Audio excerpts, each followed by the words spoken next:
مجھے ان عزیزوں سے بڑا پیار ہے جو اللہ اکبر اپنے سواریوں پر، اپنے گھروں پر وہ تغرا لگاتے ہیں علی وارث کا۔ تو بعض دوستوں نے اس کے مقابلے میں اللہ وارث کی بھی کچھ لکھنا شروع کر دیا۔ بہت اچھی بات ہے، یہ تو دو رائے نہیں ہے، دو باتیں ہی نہیں ہے کہ اللہ وارث ہے۔ اللہ کا وارث ہونا، اللہ کا وارث کائنات ہونا، یہ تو اس میں کوئی بحث ہی نہیں ہے۔ لیکن کیا ان کے ذہن میں یہ ہے کہ علی وارث کہا جا رہا ہے تم اللہ وارث کہیں؟ تو یہیں سے وہ خامی ہے، یہیں سے وہ توحید ناشناسی ہے، یہیں سے وہ توحید سے ناآشنائی ہے۔ علی کے مقابل میں اللہ کو لے کر آنا، یہ علی کی تو شان بڑھائے گا مگر تمہاری معرفت توحید کو گھٹائے گا۔ ایک صلوات ہدیہ کریں محمد والے۔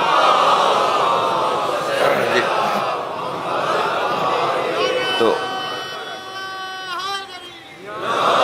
ایک صاحب مجھ سے فرمانے لگے کہ مولانا آپ کے یہاں شرک ہوتا ہے، اپنے شیعوں کو سمجھائیے، اپنی قوم کے لوگوں کو ذرا سبق سکھائیے، بتائیے، سمجھائیے، ان کے یہاں آپ کے یہاں شرک ہوتا ہے۔ تو بڑی لمبی لسٹ تھی ان کے پاس کہ یہ ہوتا ہے، یہ ہوتا ہے، یہ ہوتا ہے، یہ ہوتا ہے، اور اس میں سے ایک بات یہ بھی تھی کہ آپ کے ہاں علی کو وارث کہا جاتا ہے، جبکہ کائنات کا وارث تو اللہ ہے۔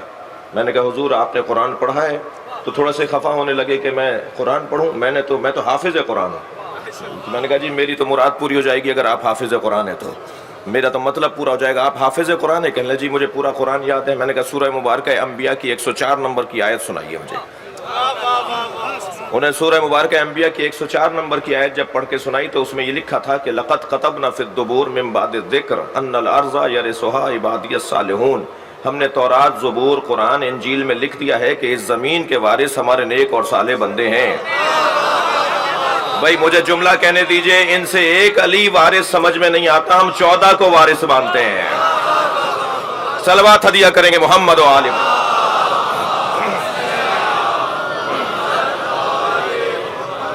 الیس اللہ بکاف عبدہ، اے عبد کیا، اے میرے بندے کیا اللہ تیرے لیے کافی نہیں ہے؟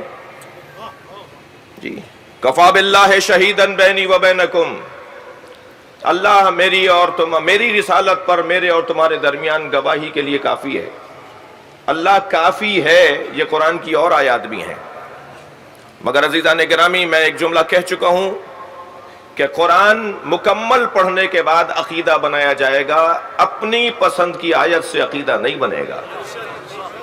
قرآن اللہ کا کلام ہے، پیغامات بہت وسیع ہیں، آیات ایک دوسرے کو سمجھاتی ہیں، کچھ آیات حاکم ہیں، کچھ محکوم ہیں، کچھ مجمل ہیں، کچھ مفصل ہیں، کسی میں اشارہ ہے، کسی میں تفصیل ہے، کہیں اشارتاً بات ہو رہی ہے تو کسی اور آیت میں اس کی تفصیل بیان ہو رہی ہے۔ لہٰذا صرف ایک آیت کو پڑھ کر عقیدہ نہیں بنے گا، پورا قرآن پڑھ کر عقیدہ بنے گا۔ اور مجھے اور آپ کو یہ اعزاز حاصل ہے کہ ہم جس دروازے پر بیٹھے ہیں وہ قرآن پڑھنے والے نہیں ہیں، خود عین قرآن ہے، وہ مجسم قرآن ہے، وہ چلتا پھرتا قرآن ہے۔ اور یہ میری عقیدت کے الفاظ نہیں ہیں، مولا کائنات کے اپنے الفاظ ہیں۔ نہج البلاغہ میں جب جنگ صفین میں نیزوں پر قرآن کو اٹھایا گیا اور قرآن کو نیزوں پر دیکھ کر بعض مولا کے لشکریوں نے میدان چھوڑنا شروع کیا تو حضرت نے خطبہ ارشاد فرمایا، حضرت نے فرمایا تم قرآن کو دیکھ کر جا رہے ہو، تم وہ جو پوسٹ پر لکھا ہوا قرآن ہے اس سے متاثر ہو رہے ہو، میں تمہارے سامنے مجسم قرآن کھڑا ہوں، میں مکمل قرآن تمہارے سامنے۔